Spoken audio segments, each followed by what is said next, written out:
In 1571, Habsburg wedding guests in Vienna were served a roasted boar stuffed with live songbirds that flew out when the dish was carved. Today, that menu would be illegal in 47 countries. Number 17 on this list involved a French king who literally ate himself to death over 6 courses. Number 8 featured a banquet where the food was poisoned, and every guest at the table suspected it but ate anyway. And number 1, the most disturbing royal feast in European history, was so grotesque the kitchen staff fled the kingdom by morning. Hit that subscribe button. Let's count down the most sickening royal banquet from each European dynasty. Number 25, the Capetians, France, 1286.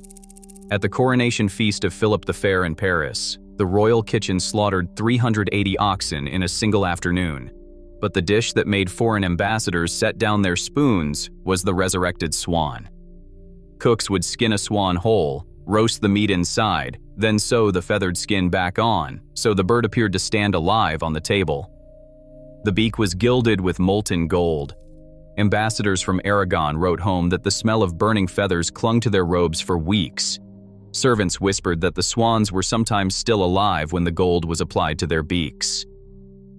Number 24, the Plantagenets, England, 1396.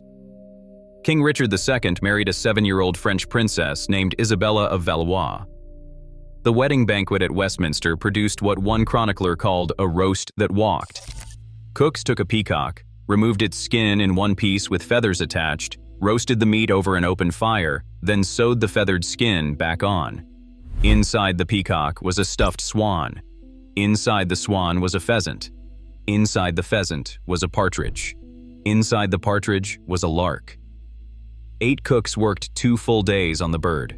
It served as the centerpiece while a child bride sat terrified at the head of the table. Number 23, the Aves of Portugal, Lisbon, 1490. To celebrate the marriage of Prince Afonso to Isabella of Aragon, the Portuguese royal kitchen invented something called the Marzipan Castle, a sugar fortress 12 feet tall with working drawbridges. But the centerpiece dish was darker. Live frogs were sealed inside hollow loaves of bread served warm to each guest. When the bread was broken open, the frogs leapt across the table, sometimes into bowls of soup, sometimes onto the gowns of noblewomen. Servants caught them and threw them into a roaring fire while guests applauded. Afonso died 6 months later, falling from a horse. Portugal said it was God's verdict on the wedding. Number 22, the Trastamara of Castile. The 1469 wedding of Ferdinand and Isabella, the marriage that created Spain, included a banquet where 200 live songbirds were released inside the banquet hall as the second course arrived. The birds panicked. They flew into chandeliers. They drowned in wine cups. Some struck the walls and fell dead onto plates. Servants gathered the dead birds throughout the night, and the cooks roasted them in the kitchen for the dessert course. Nothing was wasted. Isabella, the future queen who would expel every Jew from Spain in 1492, reportedly ate 3 of the larks herself. She said it tasted like a miracle. Number 21, the Jagiellons of Poland, Krakow, 1543. At the wedding of Sigismund Augustus to Elizabeth of Austria, the chefs of Wawel Castle prepared a roasted bear that had been fed nothing but honey and red wine for 6 weeks before slaughter. The meat reportedly tasted sweet and fermented at the same time. But the truly sickening dish was the soup of 7 heads, made from the brains of 7 different animals simmered together in a single broth. Calf, lamb, deer, hare, partridge, swan, and 1 head, whose origin the cook refused to record. The recipe survived in a Polish monastery archive until 1798. No modern chef has ever tried to reproduce it. Number 20, the Vasa of Sweden, Stockholm, 1567. King Eric XIV had inherited his father's throne and his grandfather's paranoia. At a banquet for the Sture family, a noble household he had convinced himself was plotting against him, he had Niels Sture stabbed at the table mid-course. Then he ordered his guards to murder the rest of the Sture men in the cells beneath the palace, while the banquet continued upstairs.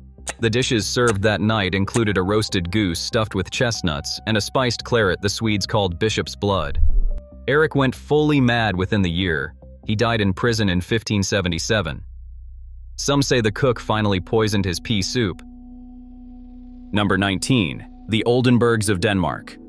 Copenhagen, 1606. King Christian IV hosted King James I of England in what English chroniclers later called the drunkest wedding in royal history. Each course was paired with a different toast, and each toast required a full silver cup of wine to be drained. By the fourth course, 3 Danish noblewomen had collapsed face first onto their plates. Queen Anne of England was reportedly carried out unconscious. By the dessert course, 14 guests were dead.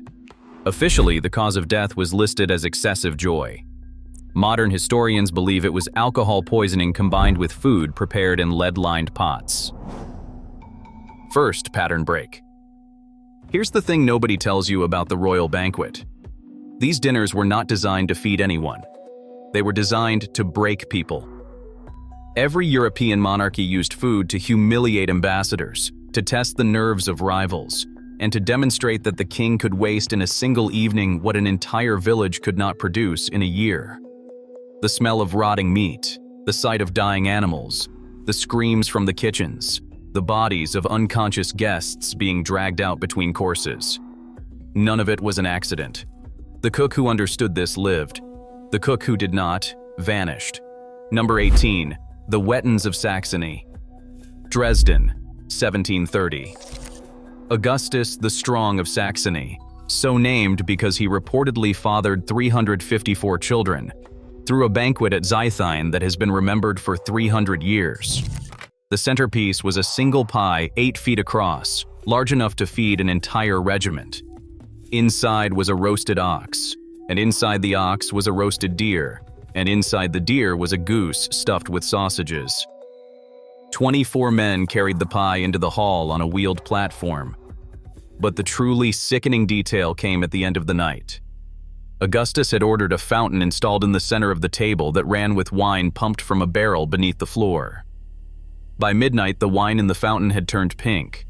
The footman had been pouring guest vomit back into the system to keep the fountain flowing.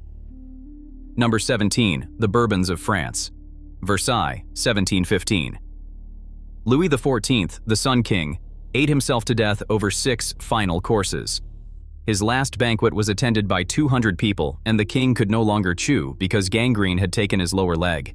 He was carried to the table on a wheeled litter. The servants pureed his food through silk cloth so he could swallow it. The menu that night, recorded in the royal kitchen ledger, included quail eggs in aspic, oysters in champagne broth, partridges stuffed with truffles, a leg of veal in cream sauce, candied chestnuts, and a wedge of cheese aged in his own wine cellar for 9 years. He died 8 days later. The kitchen ledger noted that his last word was encore. Number 16. The Hanovers of Britain. London, 1817. King George IV, then still Prince Regent, hosted a banquet at the Brighton Pavilion to honor the Russian Grand Duke Nicholas. The menu, designed by the French chef Marie-Antoine Carême, included 36 hot dishes and 32 cold ones. The Prince Regent weighed around 245 pounds at the time and required 2 manservants to fit him into his breeches each morning. The centerpiece was a roasted swan that had been stuffed with eels, which had been stuffed with eggs, which had been stuffed with truffles. Carême later wrote that the smell when the swan was carved made one of the Russian attendants faint. The Prince Regent ate 2 helpings. Number 15. The Saxe-Coburg Gothas of Belgium, Brussels, 1885. King Leopold II, the same king whose private rule of the Congo Free State killed an estimated 10 million Africans, threw a state dinner to celebrate the Berlin Conference that had given him the Congo. The menu featured ivory-handled cutlery and chocolate sculptures of African elephants. The main course was an entire antelope shipped frozen from his African territory. Guests carved their own portions with knives made from elephant tusks. Leopold reportedly toasted the meal by saying the Congo had finally repaid its debt to civilization. The antelope had been killed by a man who would die of dysentery on the boat, carrying it to Belgium. Number 14. The Stuarts of England. London, 1603. James I, freshly crowned, hosted a coronation banquet during a plague outbreak that had killed 30,000 Londoners. The doors of the hall were sealed. The windows were nailed shut. The smell inside, by the third course, was unbearable.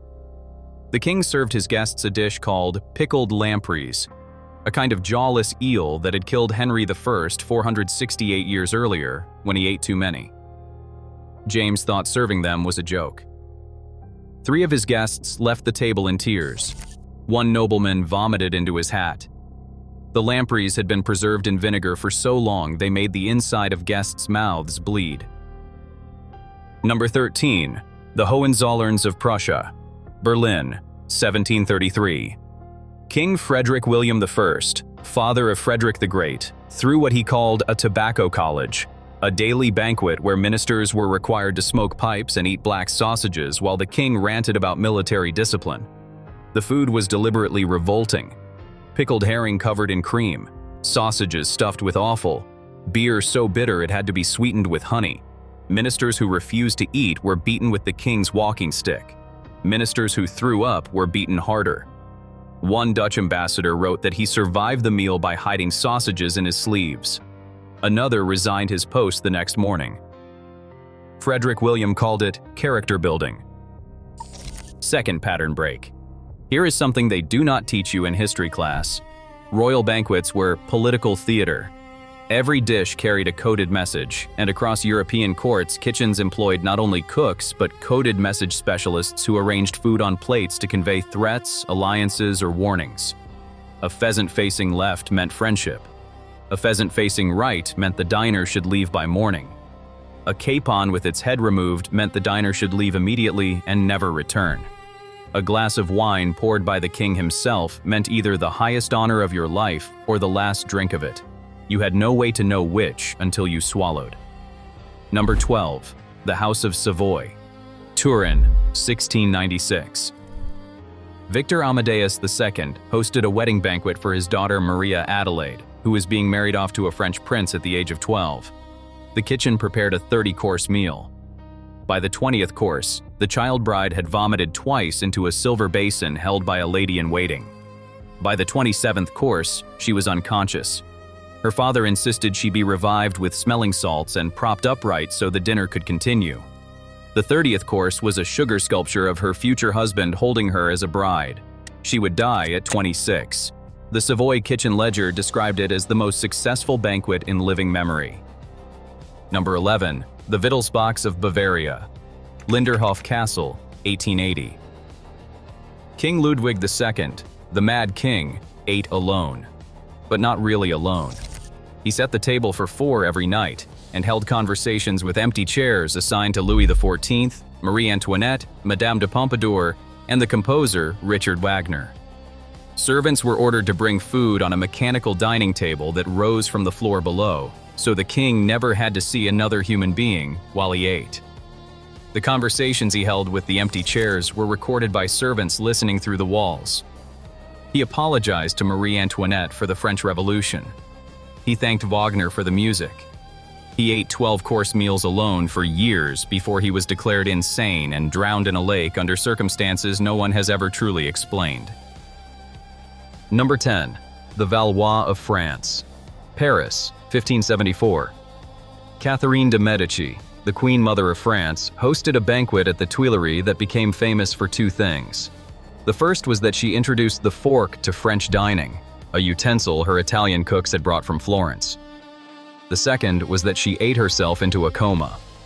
The chronicler of her household wrote that the queen consumed in one sitting an entire roast kid, the breasts of multiple chickens, several lobsters, and a bowl of artichoke hearts, which were considered an aphrodisiac. She was 55, weighed close to 220 pounds, and could no longer climb stairs without assistance. Number 9. The Tudors of England, Hampton Court, 1520. Henry VIII, at the Field of the Cloth of Gold, the diplomatic summit with Francis I of France, ate what his physicians later estimated as 5,000 calories in a single sitting. The meal lasted 7 hours. It included swan, peacock, heron, crane, bittern, larks, sparrows, and 4 kinds of porpoise. Porpoise was considered fish for the purposes of fasting days, which made it spiritually permissible. Henry weighed roughly 240 pounds at the time. By the end of his life, he weighed nearly 400 pounds and had to be moved through his palace on a wheeled chair. Number 8. The Medici of Florence, 1478.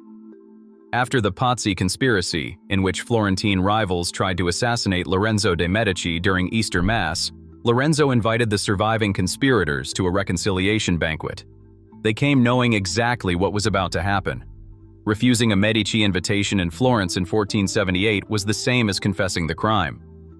12 men sat down to eat. Only Lorenzo stood up. The poison, historians believe, was in the wine the conspirators were instructed to drink first as a toast to peace.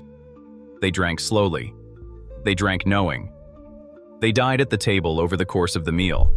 The bodies were removed between courses. Number 7. The Bonapartes of France. Paris, 1810. Napoleon Bonaparte, despite being one of the most powerful men in European history, ate his meals in 8 minutes.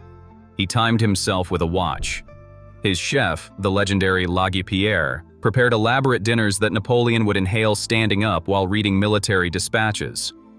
But the banquet that earned him a place on this list was the wedding feast to Marie Louise of Austria, where Napoleon consumed 17 courses in 15 minutes while a battlefield map of the Spanish peninsula was held open beside his plate.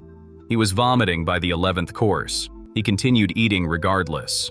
Marie Louise, 19 and terrified, wrote to her father that her new husband ate like a soldier under fire. He did. He was. Third pattern break. Here is what the cookbooks never told you. The royal banquet was not invented for nutrition or for pleasure. It was invented for control. The peacocks reassembled in their feathers, the boars stuffed with songbirds, the towers of marzipan, the fountains of wine, and worse. None of it was about food. It was about saying, look what I can throw away. Look how little I care for the suffering it took to produce this. Look at my power. Number 6. The Habsburgs of Spain. Madrid, 1697. King Charles II of Spain, called the Bewitched, was the final ruin of the Habsburg dynasty's centuries of inbreeding. He could not chew. His jaw was so malformed that his tongue did not fit inside his mouth. He drooled constantly. At his state banquets, food was pre-chewed by his servants and pushed into his mouth on a small silver spoon. He could not taste anything because his palate was deformed. He was 36 years old and had the body of an 80-year-old. At his birthday banquet that year, he wept openly at the table because he could not swallow soup without choking. Number 5. The Romanovs of Russia. Moscow, 1698. Peter the Great founded what he called the All-Drunken Synod of Fools and Jesters, a permanent traveling banquet that lasted 20 years. Guests were forced to drink themselves unconscious. Anyone who refused was tied to a chair and force-fed wine through a funnel. Foreign ambassadors recorded that the synod's banquets featured live bears trained to drink from cups, dwarves baked into pies, and the Tsar himself dressed as a peasant priest, sprinkling guests with vodka while screaming blessings in fake Latin. Several guests died at every banquet. Peter believed this was a useful way to identify weak men in his court. He kept lists of who fainted first.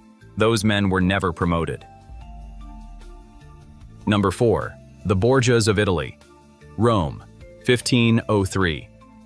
The most famous poisoning banquet in European history happened at the Vatican Vineyard outside Rome. Pope Alexander VI, born Rodrigo Borgia, and his son Cesare invited Cardinal Adriano da Corneto to a private dinner. The plan was to poison the cardinal and inherit his fortune, a tactic the Borgia family had used at least 9 times before. But the wine bottles were switched, possibly by accident, possibly by an enemy who had infiltrated the kitchen. The father and son drank their own poison. Cesare survived because he was younger and stronger. The Pope did not. He died after 11 days of horrific suffering. The cardinal lived another 50 years. Number 3. The Habsburgs of Austria. Prague, 1605. Emperor Rudolph II, the eccentric Holy Roman Emperor who collected human deformities the way other men collected paintings, hosted a banquet at Prague Castle where the entertainment included a dwarf instructed to walk across the dinner table on his hands while reciting Latin poetry. The food included a roasted dolphin shipped from the Adriatic by relay couriers riding day and night. The meat had begun to rot by the time it arrived. Servants masked the smell with cloves and rosewater. 3 guests vomited at the table. Rudolph ate 2 portions. He believed the dolphin had magical properties because Pliny had written about them. Number 2. The House of Rurik. Moscow, 1581. Ivan the Terrible, last of the great Rurikid czars, killed his own son and heir at the dinner table. The exact circumstances are disputed. Some chronicles say Ivan struck his son with an iron staff in a moment of rage over a perceived disrespect at the meal. Others say the boy had refused to drink a particular toast. What is certain is that the heir, also named Ivan, was bleeding from the head when the meal was supposed to end and dead within 4 days. The banquet continued as the boy lay dying in an adjacent chamber. Ivan the Terrible reportedly ate 3 more courses while his son's blood was being washed from the dining hall floor. The Rurik dynasty, which had ruled Russia for 7 centuries, ended within 20 years of that meal. And finally, number 1. The House of Draculesti, Wallachia, 1459. Vlad III, voivode of Wallachia, known to history as Vlad the Impaler, hosted an Easter banquet at his fortress at Targoviste that would become the most disturbing royal feast ever recorded in European history. The story is preserved in German pamphlets printed during his lifetime, so it spread across Europe within months. Vlad invited the boyars, the noble class of Wallachia, to a celebratory feast. He served them food. He served them wine.